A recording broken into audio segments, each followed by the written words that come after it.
All right, so I've not made a video in about 2 weeks. Yeah, I've been busy mixing and doing a lot of things. I'm also currently working on the mix breakdown for Lambo's Confidence. A lot of people ask for that, which is also very great because it's a very dope song. But today, in the meantime, I'm thinking I do some Q&A. Just go to my YouTube and answer some of the questions that are in the comments. And let's see if we can share anything useful today. The first comment here is saying, great teaching, thank you.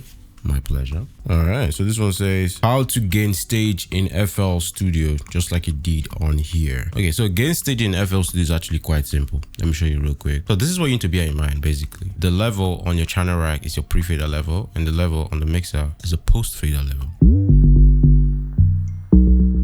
So now all we have to do is adjust the level on the channel rack till we are hitting -18 to -15 on the mixer here.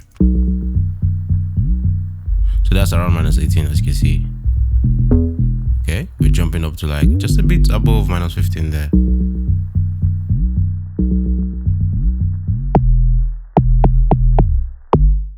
Yeah.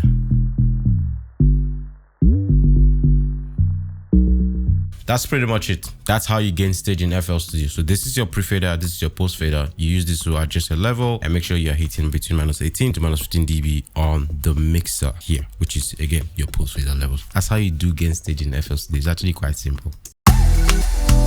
All right, so what next? The Source King is saving us with gems. I greet you too. So I too love this guy. Love you too, G. No homo. All right.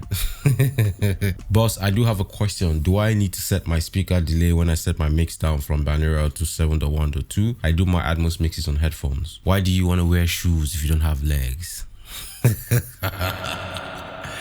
All right, but to answer your question seriously, I mean, if you're mixing with headphones, then you don't need to set speaker delay. Speaker delay is for physical setup. For example, the right surround and the center channel are different distances away from me, right? So to get these two speakers to hit this listening spot at the right level, which is about 85 dB, you need to set speaker delays. Again, the distance are different. So the right surround will have less delay than the center channel, which is farther away from me. You understand?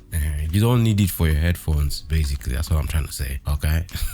So there's another one. This is actually quite interesting. I find that when I put the SSL G-Bus compressor on my mastering chain, it over compresses the 808 and kick of the 2-track instrumental. What should I do? So I think I know what the problem is there. If you're using the SSL G-Bus master compressor in your mastering chain, then you would need to do a few things to make sure it's working accurately. For example, let me just take off this one here. I have the shadow heels for this beat.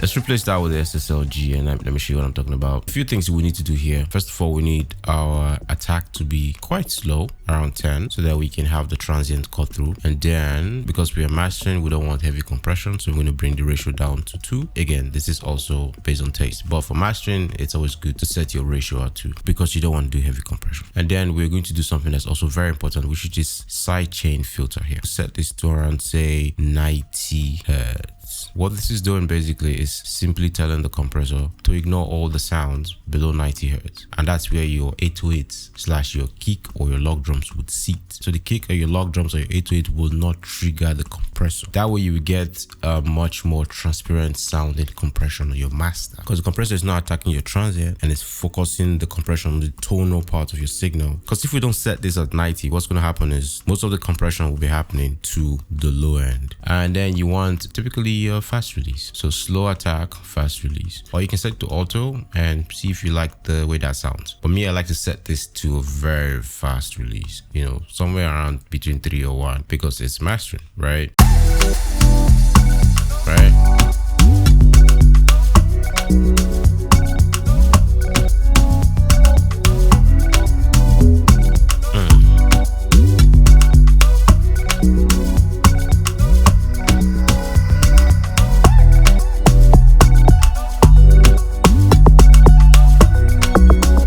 You can hear that it's not affecting the kick or the log drums. So if you try these settings, I'm pretty sure it will fix your problems. But if it doesn't, then you might need to consult Olokun or Jesus or whatever God you serve. All right. But yeah, man, I think this should solve your problems. All right. So let's see, what else do we have here? Sound dope. Thank you.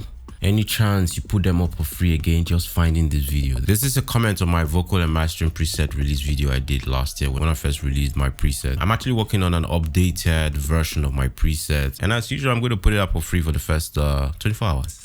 And then you have to copy it so you can support me. All right, but there will also be a free preset though. I have a free FL Studio lead vocal preset with all stock plugins too, so that if you're just starting off with FL and you don't have any plugin, you'll be able to at least get a good sounding vocal for your demos. So yeah, that's that. Don't worry, free preset is coming. Hopefully by next week, because I'm working on them actively right now. Now, what else do we have here? What else do we have here? There's a lot of comment. What make vocals sound upfront? Typically, that's compression, but I'm not going to go too deep into that. If you watch any of my mix breakdowns, you would see how I approach compression for vocals. Or you can hit me up and take my 6 weeks mixing and mastering course, or just hold on, because I'm actually working on doing another masterclass this year as well. This time around, I'm going to make the price really low. It's going to be online so that anybody can join from anywhere. All right. Can you make a tutorial on getting the perfect true peak and LUFS on your Dolby Atmos mix before sending for distribution? With Dolby Atmos, getting the -18 dB LUFS is as simple as turning down the levels.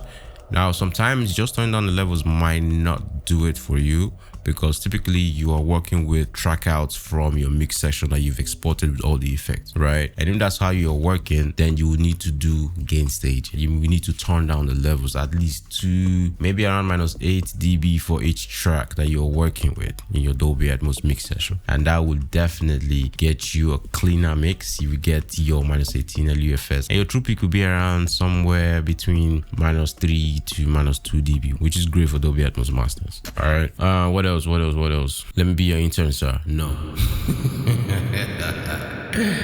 I'm not looking for interns. I'm not reaching up for interns yet. Can we ask questions? Of course you can ask questions. By the way, yes, you can ask questions, you know. I think I might be doing these kind of videos from time to time to answer some of them. What do you think, EV2 or classic E channel? That's a question from my SSL versus SSL video. Personally, I prefer the EV2, especially because it has the brown and black EQ modes, which the UAD SSL has, and I like that a lot. I like using the brown mode a lot. The brown sounds very good for vocals. You get this thickness and richness and clarity and crispiness in your vocals when you use the brown mode on the SSL EV2 channel stream. There's a lot of questions, you know, but I'm going to just stop here for now. I just wanted to make a quick video to just sort of fill in the gap for when I'm away, because I am currently away. But I should be back next week to make a content once I clear out all the work that's right in front of me. All right, so that's going to be for now. I hope you got something from this as usual. And if you did, make sure you leave me a like and subscribe if you've not. We are growing slowly but surely. We are growing, and I'm happy to announce I have surpassed 8,000 subscribers, which is actually quite cool. All right, and if you want to book my service for mixing and mastering, I'm going to leave a link to the engineers page. And if you'd like to buy my vocal and mastering preset for Logic and FL Studio, I'm going to leave a link below. And if you'd like to get my mixing and mastering template for Pro Tools and Logic, I'm also going to leave a link below as well. All right, so that's going to be for now. I shall see you on the next one. I got to stop rapping and get back to work. Benny Macaulay out.